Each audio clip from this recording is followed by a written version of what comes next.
My name is Kaah Menang. I'm a meteorologist working for the Cameroon Met Service. The past 1 year, I've been on a WMO at ECM WF in Reading. Thank you very much for giving me the opportunity to present the application that I've been developing using this toolbox. I would like to start by thanking Eddie and James for their assistance in the development of this application, as well as the assistance in other aspects of my fellowship. Okay, 3 points for this presentation. The first, I will tell you briefly about my fellowship WF. The second, I will discuss the application that I've been developing using the CDS toolbox. And the third point, I'll just conclude my conclusions and recommendations. Okay, so WF fellowship at WF. So the fellowship started in September 2021 and ended in August 2022. Jelle, kan je me uitzetten? And the aim of the fellowship was to develop applications for Africa within the CDS team.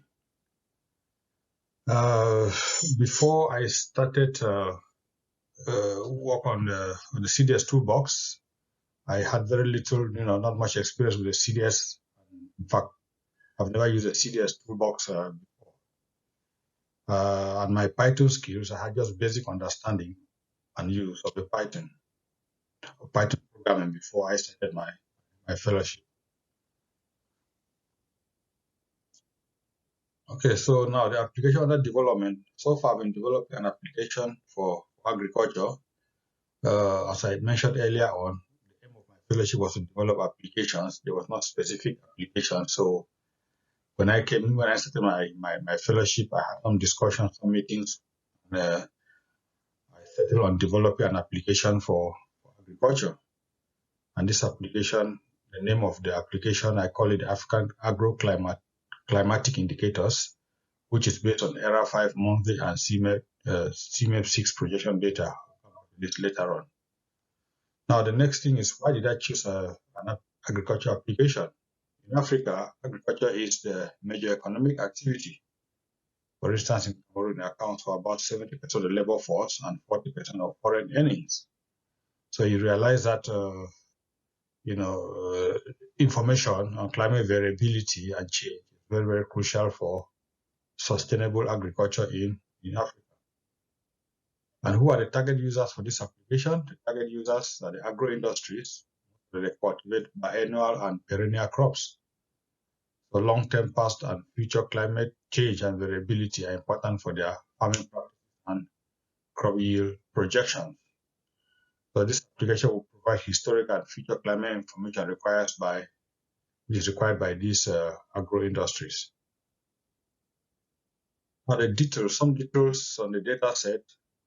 As I said, I used the ERA 5 monthly average data set on single levels from 1959 to present.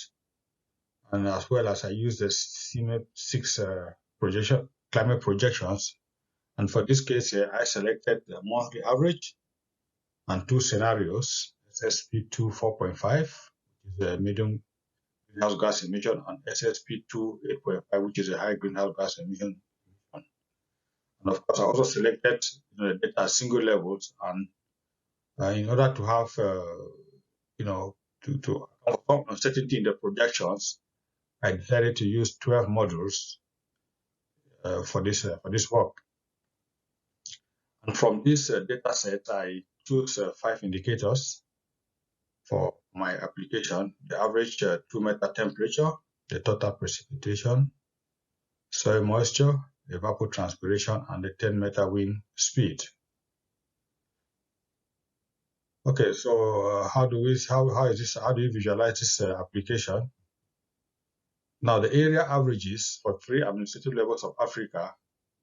The selected period, this period here means either is from ERA 5 or from CMEP 6 projection data, and the scenario, which is either SSP2 4.5 or SSP2 8.5, and the indicator, which is one of the 5 indicators I just mentioned. You can visualize them on an active African map. And, not just a blank map, but for 3 administrative levels, the country, sub-country, and sub-country.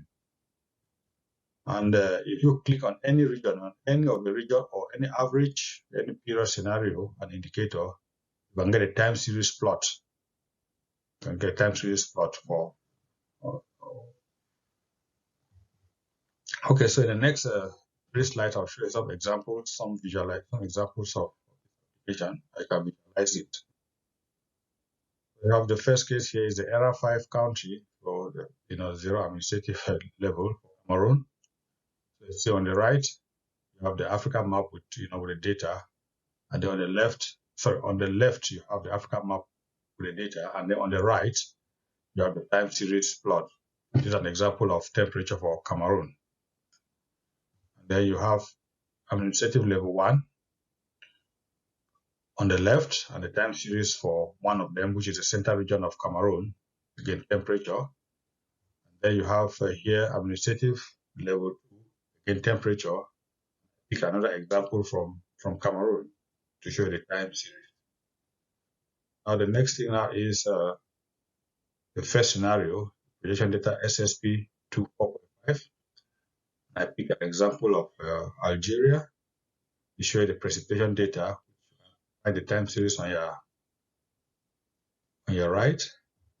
They have the administrative level 1. You can find the time series for one of example of a province in Nigeria. On the right, you still have precipitation, and here you still have administrative level 2 for district in Algeria. You have the time series on the right, and for all of Africa, I have it on the left, of course. And then for the second scenario, SSP2 8.5. Here I choose South Africa and the win. Here you can see the area averages on the left and the time series on the right. I have a province in South Africa, administrative level 1. We have the win, the time series on the right, and then area averages on the left. You have the administrative level 2 for Namakwa district, South Africa.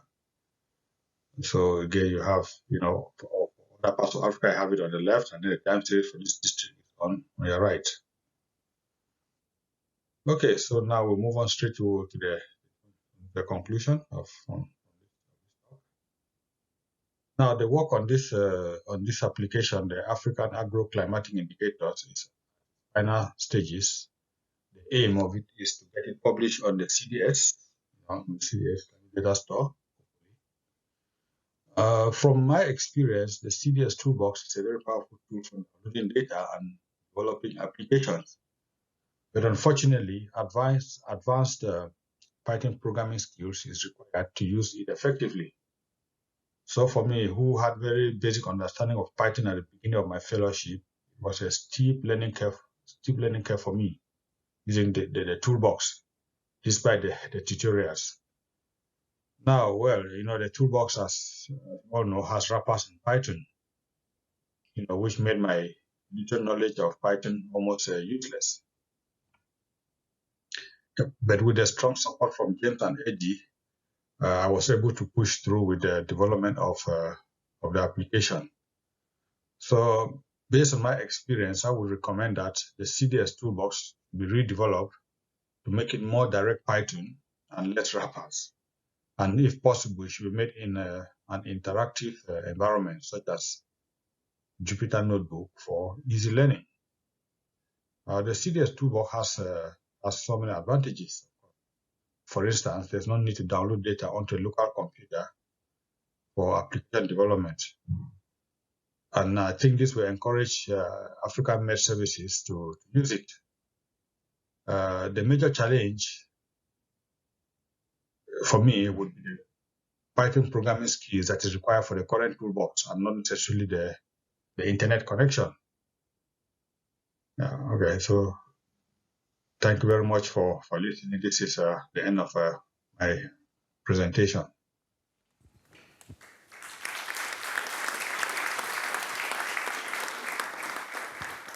I thank Kaah Menang for recording the presentation and actually being with us. Kaah, can you please say something to check your audio? Welcome. Yeah, thank you very much. Okay. Thank you very much for giving me the opportunity. Fantastic. Thanks again for making time. Let's see if there's a question in the room at this point.